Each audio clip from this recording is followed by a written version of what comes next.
Mark and my oldest son, Dave. And we kind of thought we'd do a little panel discussion. Like to start off, we'll do a little quick intro, a little background, kind of where we're coming from with maybe how these three generations of family have kind of come to be. I'm gonna stand up. I totally like to stand up anywhere. Unlike what Joseph does, I actually stand up all day long, got a desk race up and down until I get tired. And if I put the desk down more frequently than I used to. So, well, good back for the song real quick. Joseph kind of encourages us to kind of look at the first half of life and second half of life. And that's really good reflection. And I got a few things I want to share regarding that. So that's good. That's all. But I thought before it starts, it's got a couple of comments about my parents because, as you all know, we're a product of the environment we grew up in. My father was kind of a hard man, authoritarian. His mode was punch first, listen, or seek, to understand second.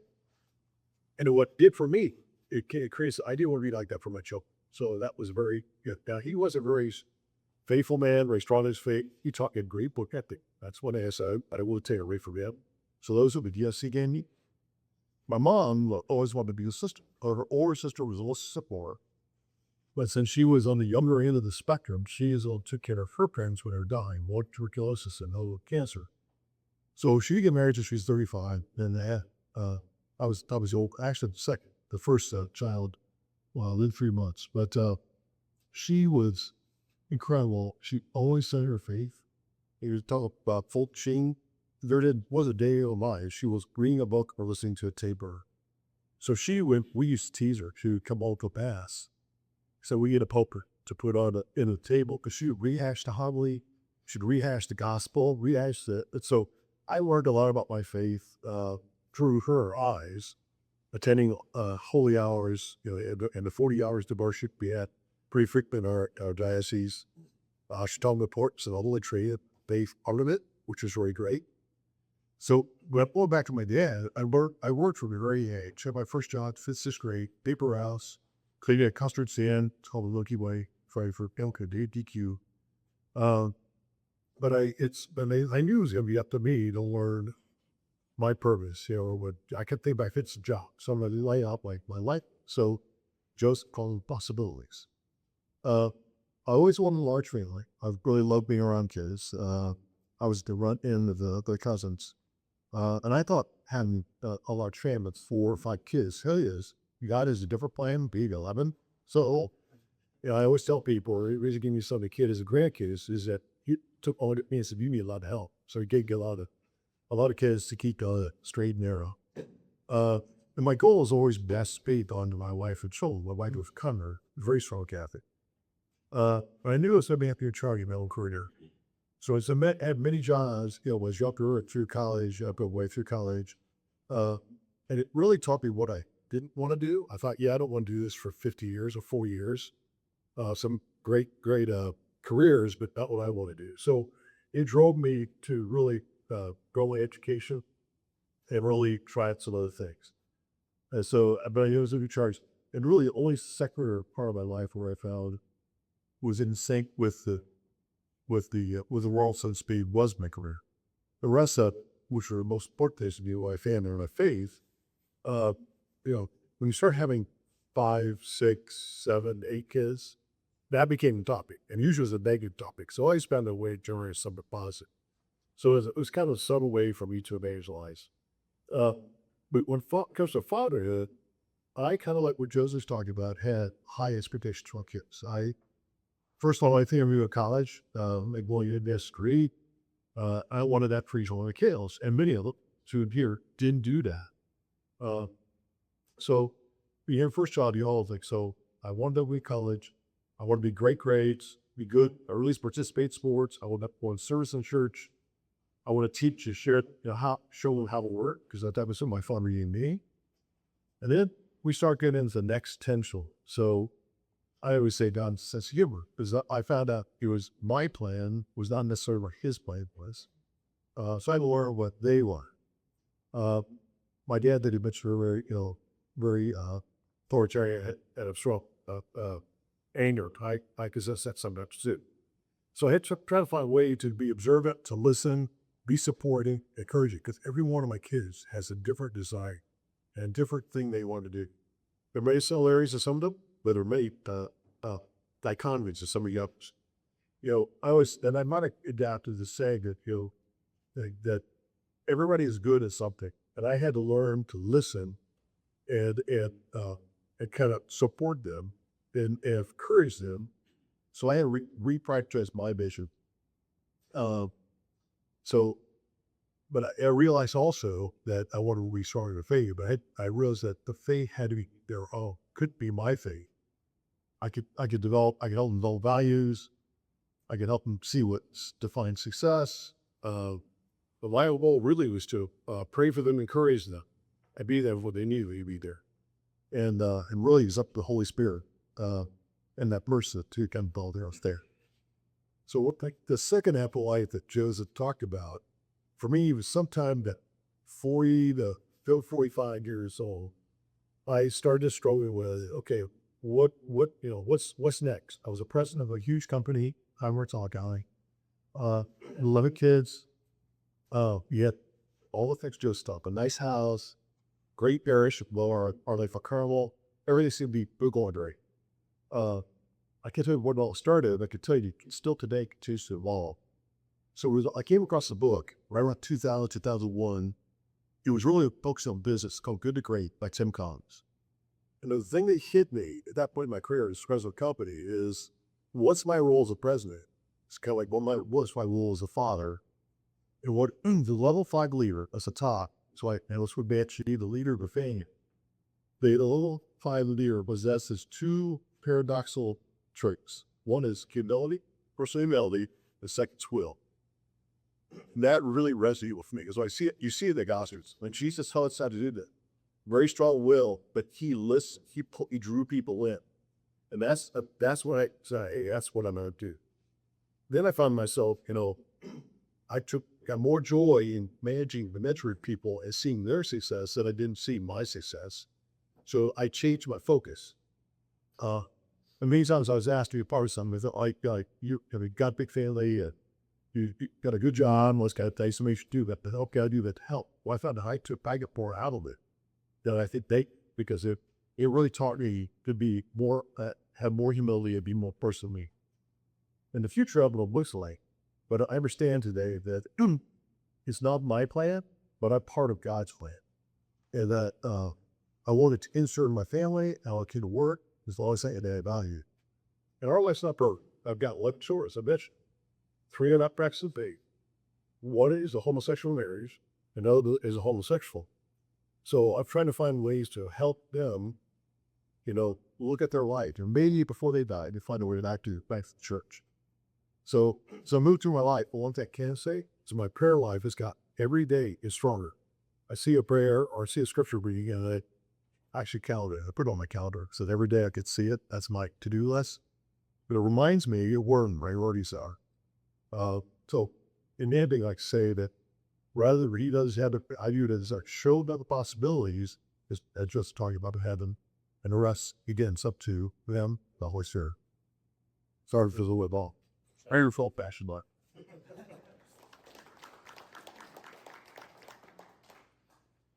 All right, because it's sandwich generation now. One of the reasons why have about 2 generations is you kind of see how trends and patterns are triple bound of the generations. And in some ways, like the more you understand about your parents' origin story and where you can understand them now, they're trying to crack you. It's like one of the things that stuck out. My dad would talk about how his father never attended one of his high school football games. So I didn't care for all county. He was a good football player, lived Frankfort High School. And you kept coming up a conversation over the years. And so it seemed like it was something that stuck with him.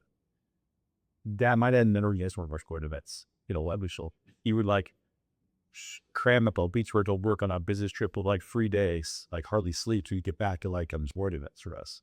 And so it colors that for you a little bit. Because that was an act of love from him, that he would sacrifice in order to show us the way that his father did not. So it helps understanding where your parents come from to kind of understand how we're trying to interact with you. I consider myself to have a pretty privileged child, but I grew up in a family of again both 11 children. We were definitely unconditionally loved in our family.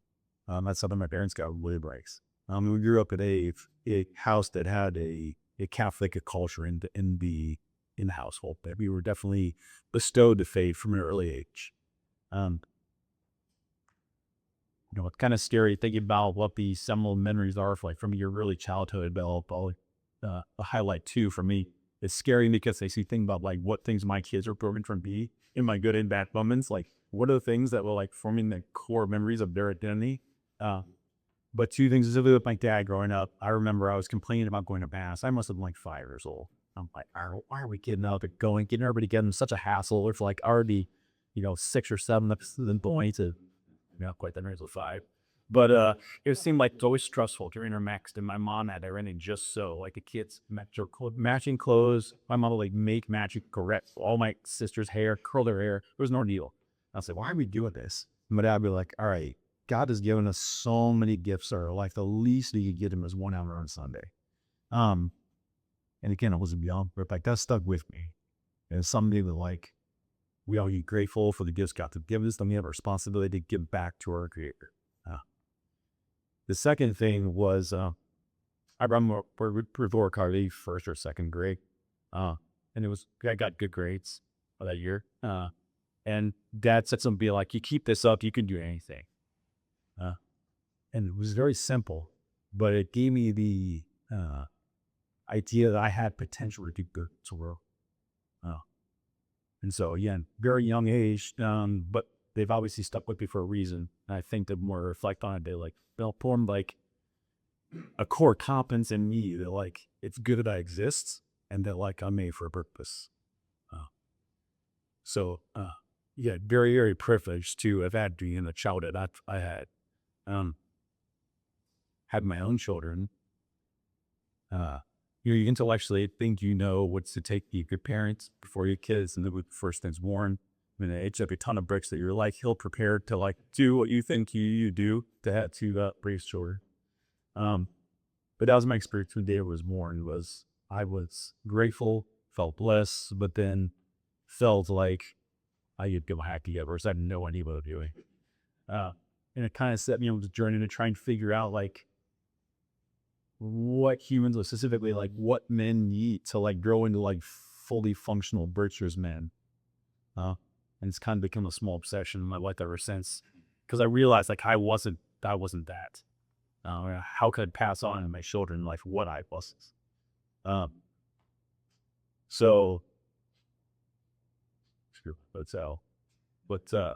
There's been many instrumental people in my life to help me figure that out, including my parents and other family members.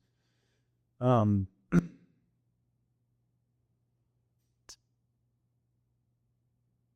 I started to realize that like one of my jobs as parents was to foster a relationship between my child and his creator. And that one of the first lenses that a child sees God through is through their parents, like how they're interacting with the parents. Like the more dysfunctional a father I was, the harder it's going to be for my child to see God through a father. So trying to see my child as an individual, and it would feel seen, also make them feel unconditionally loved. I felt like that was one of my jobs, to try and eliminate barriers between my child and God, essentially. Which, like my dad related, identify. Every child is different, so that it's a very humbling experience trying to do that. Like you feel like you get it figured out for one of them, and the second one for perfect. So that's an ongoing challenge and struggle.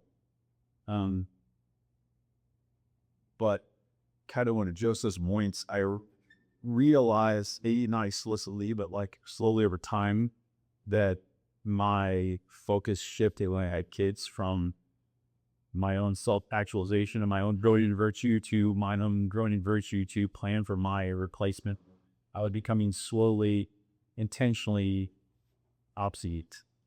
Like my job was to prepare my children to like carry the torch and be both forms that get encounter the world and leave it a better place. And so I started trying to figure out, okay, I need to be disciplined. I need to still discipline the household. I needed to introduce them to the faith. I needed to teach them how to be in a relationship. And so that's a lot of my focus turned towards, like what I tried to do with the kids.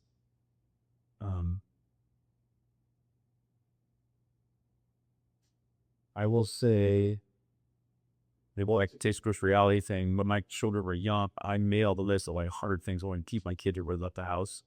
I look back at that list some 12 months ago, I realized like 3/4 of those things had not been done. I do a great aspirational list. Very good. And some of those things were things that like I probably every man should know that I didn't know. So again, part of it is like I haven't passed on what I didn't have. But like as things over time, I slowly realized that like the things I really had to pass on were not the tangible skills like how to change the tire and how to start fire, but it was like how to build a relationship, how to love well, and how to live purpose as sacrifice for others. At the end of so yeah, I'll leave it at that. Pass them on to the next generation here. Oh, that's all. Here. Okay. All the yell. I can yell. Well, so I'm the third of these generations. I kind of want to give you kind of a snapshot of kind of where I'm at right now in my life. I am unmarried. I'm 21 years old. I'm an incoming junior at Purdue. I'm discerning marriage and my career right now. So I'm like firmly in that phase, as Joe said, of like receiving from the world and kind of narrowing down my possibilities, kind of as I discern as I go through college and into my early adult life. So I don't have so much experience of that fatherhood, but I have experience of receiving from my parents and receiving from that trickle down effect of the multiple generations of a strong Catholic family. So one thing that you were really hitting on was like having a set of values to convey your children and taking like an active role of rearing well-formed children in the Catholic faith. So I have, like he has, I have multiple like specific examples that I can kind of look at too. You can actually find this on YouTube. My dad does a YouTube channel, just like random home videos and stuff. But there's one video of just me and all my brothers doing push-ups in our pajamas before bed. He was trying to find a way to get our energy out, and I think his way was just like run around the house and just do a bunch of push-ups before bed, tire yourself out, and we'll pray and we'll go to bed. Like those things taught me multiple things of like, hey, one few things that you're gonna have to really like take care of is like, one, you're gonna be disciplined and find ways to kind of incorporate everything that you need in your life. So kind of take care of your physical health and praying before bed, like really taking care of like, how are you in relationship with God and having faith come first in your life. And as you've grown older, even just like at the dinner table, having really real conversations about what does the Catholic Church teach on X topic, or how do we live in a world that is completely devoid of Catholic teaching. So like, how do we live counterculturally in a world, how to live in the world and not being of the world. So I feel like I've learned a ton from my dad having these conversations, wanting to have these conversations so as to really explain like, what do we as men, and it's kind of, we're all boys, we can all like kind of relate in that way, and we're all 5 boys in 6 years, so we're all in a very similar state. I mean, I'm incoming junior, James is going into high school, so high school, college, we're all in that kind of similar boat. So he can really speak to us as we mature of what are the things that we need to take on, and what mindsets do we need to kind of grow into as we grow up. But as he said, that the means of teaching completely varies based on the time that we'll grow up in, the child's personality. Like the world that I grew up in is going to be way different from the world that my dad grew up in 20 years ago, at my same age, or 24 years ago. So I'm happy. And then like same with my grandpa, he'll talk about stories that he had, and they're completely like I even talked with people this morning about how much Carmel has changed over the past 24 years in just the infrastructure and stuff like that. So like when you look at the voices that we have, the technologies that we have, the world is going to be so much different, and there's so many things that people want to kind of go in and control the variables and make sure that the child kind of has a similar experience to all the good things that you experienced in your childhood. And I think one thing that I've felt like, oh, I benefited from a lot was even just having 4 years of public high school with a strong Catholic family where I was able to experience some of these things while I was in the home with my dad. I know that's not the way everybody does it and how everybody can, everybody has their ways. And I don't think school is the biggest determining factor, but I was able to grow personally from having to intentionally seek out my faith while I was in the home and having people to look up to and talk to when I had questions, when I had issues. So I was able to benefit a lot from that. And it's not a cookie cutter model. Like if you talked with me and you talked with some of my brothers, we're completely different people. And it's some of the joy of living with 5 brothers right now, but also it probably raised a challenge with you guys both experienced it of raising people that are completely different. But yeah, I think one thing that I aspired is having that set of values to kind of give to my children to play an active role in the rearing of the faith, rearing of discipline, but also recognizing my own limitations of what I can control and extending the most energy on the things that are worth controlling for and are worth passing on. And so with that, I would hope that I can leave kind of the rest to God and hope that trust that His plan is going to be kind of lived out in my own weakness.